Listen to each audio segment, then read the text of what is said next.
Good afternoon, colleagues. I think I'm going to have to start by thanking Kevin for giving me the hardest bit at this gig, which is following all the fantastic speakers and contributions that we've had today. So thank you very much for being here. We obviously meet on a historic day, the first day of your strike action in relation to the pay erosion that you have suffered. And we've heard speakers say earlier today that no doctor wants to take strike action. No consultant wants to take strike action. You would far rather be doing what you do best, which is looking after patients, providing world-leading healthcare. That was summed up for me this morning at 8 a.m. on the Royal Derby Hospital picket line, when the first consultant I met said to me, "I can't believe it's come to this," with a great sense of frustration. But it's become clear to all of us here in this room today that enough is enough.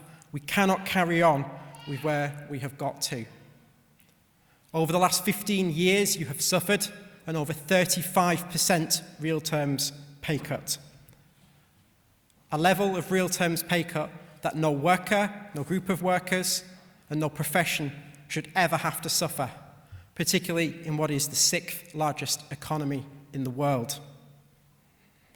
And when you have that level of real terms pay erosion, it comes with real consequences. Personal consequences for you, a declining value to your pay, a declining value to your pension, because no matter what kind of pension scheme you're on, it's linked to your salary. But it also has an impact on the profession, as you've heard, those coming through, and on the wider NHS. I saw a handmade placard this morning which said, "Pay erosion equals less colleagues equals worse service." And I don't think that you could sum it up any briefer or more accurately than that. You're seeing the impact of all of this play out day to day in your work, in your roles. Vish mentioned earlier that over 50% of you are working in departments, in services that have vacancies. I know a lot of you as well also have a real concern for your colleagues that are going to follow you, those doctors that are in dispute, the next generation of consultants. Those that are facing enormous student debts of around £100,000 when they leave med school, those who by the time that they've paid off those debts would have paid anything from £250,000 to £300,000 with the rate of interest accrual.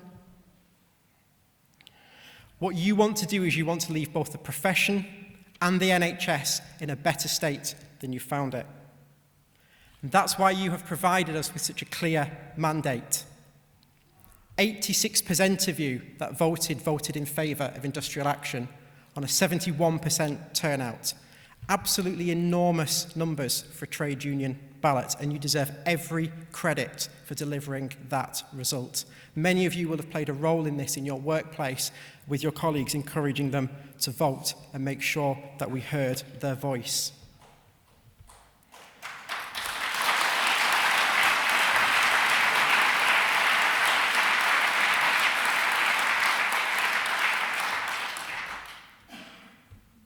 These figures show how you feel. They show your unity and your determination on this. They show that you will not accept the false narrative that public sector pay is driving inflation. As you've heard today, you will not find an economist who will say that those two things are linked. You are not selling a product or service that pushes prices up. You are funded through general taxation. So it is a myth, it is a false narrative that the government is attempting to sell the public. But it is not a narrative which the public accepts. The public knows that this is a profit-driven inflation. And in fact, not only does that economic argument not work, but there's a very strong economic argument as to why investment in all of you is the right thing for any government to do. The NHS Confederation, in their autumn 2022 statement, stated that on average, for every £1 spent on the NHS, it delivers a £4 economic boost. And you can see why. Because a fundamental part of your role is to make people well, to get them back into the economy, to make everything work. That's why you play such a vital role in all of this. So it is the economics of the madhouse to suggest that it is in the country's, it is in the economy's best interest to underfund the NHS. That clearly can never be the case.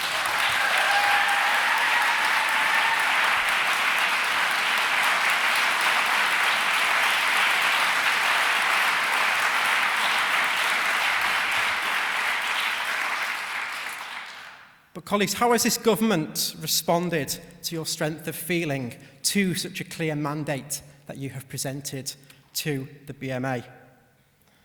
No negotiations, no offer. Just another real terms pay cut imposed upon all of you. You've heard today that the 6% offer at the current rate of inflation is roughly a 5% real terms pay cut. And not only have we seen another imposition, we've seen a PM that doubles down on this false economic narrative.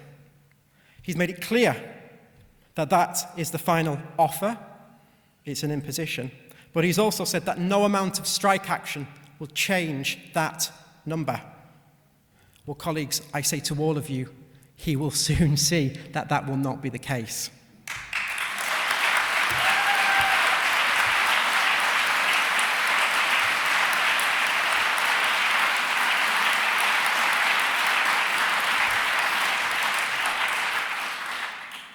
We stand ready to negotiate with the government.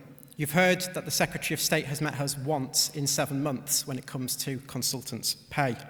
We stand ready to negotiate, and it's really important that the media that have been here today convey accurately to the public that it is the government that is refusing to negotiate. And so we find ourselves with no other choice than the choice that you've had to make today, which is to take strike action. We've seen today, you've all seen today, the kind of unity and determination that exists within this room. You have made the BMA stronger and more relevant to this profession than it's ever been before. That unity and determination has led to 25,000, a net increase in BMA membership figures of over 25,000. There are now over 190,000 members of the BMA across the UK.